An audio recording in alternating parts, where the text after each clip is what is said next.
will doing a presentation about morphology. In this presentation, we have introduction, basic concept, morpheme, and then word formation. Now we have definition of morphology. In linguistics, morphology is the study of words, how they are formed, and the relationship to other words in the same language. It also analyzes the structure of words and part of words such as stems, root words, prefixes, and suffixes. And then we have the basic concept of morphology. We have morph, morpheme, allomorph, and we'll talk about them one by one.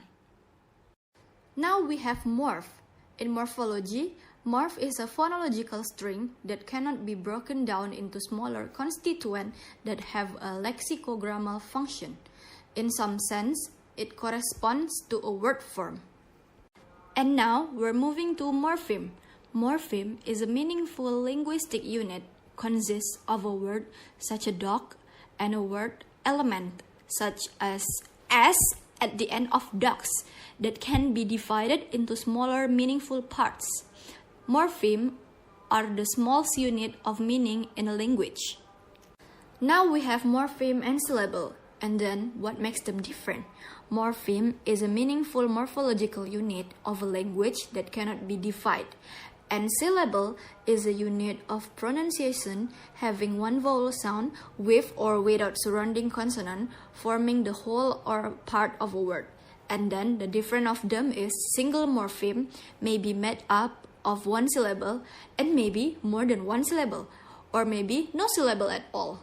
But there are morphemes that can be marked to contain no syllable. Now we're moving to allomorph. In linguistics, allomorph is a variant of phonological form of a morpheme. That is, when a unit of meaning varies in sound without changing the meaning. The term of allomorph explains the comprehension of phonological variation for specific morpheme. An allomorph can change phonemic shapes due to two types of condition.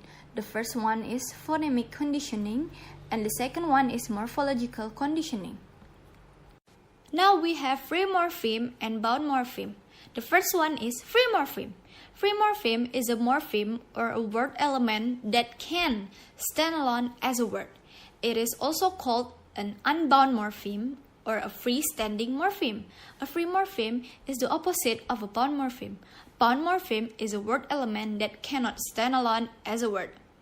Bound morpheme is a morpheme or the elementary unit of morphosyntax that can appear only as a part of larger expressions. And here are the examples of free and bound morpheme.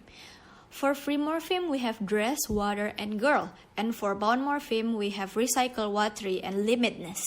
You can see the difference. After free morpheme and bound morpheme, we have structure of words.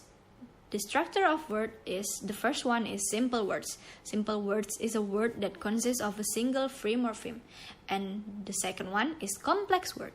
Complex word consists of a base and derivational affix. And the last one is compound words. Compound words consist of two or maybe more free stems, which are independent words. And right now, we're moving to the various ways of word formation. We have wonderful words, use of suffixes, conversion, compound formation, blends and borrowings, and the last one is invention and echoism. We will explain about wonderful words and suffixes.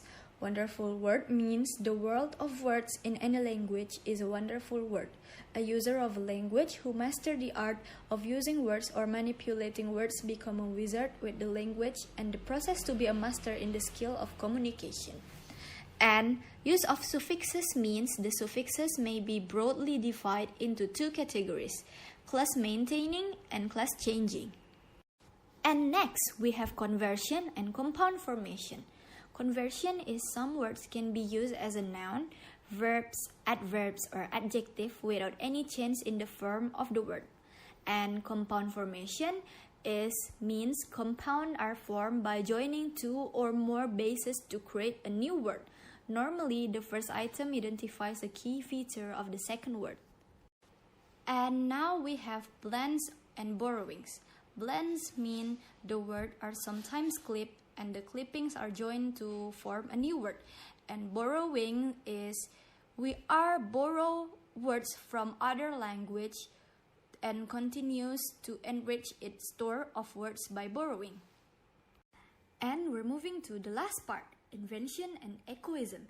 Invention is when the new word have to be given to a new invention and they come to stay as a part of language in course of time. And echoism is when the words are formed by sounds that suggest their meaning. And after all the explanation, we're moving to the closing part. So that's all my explanation about morphology. If I make any mistakes, I'm sorry.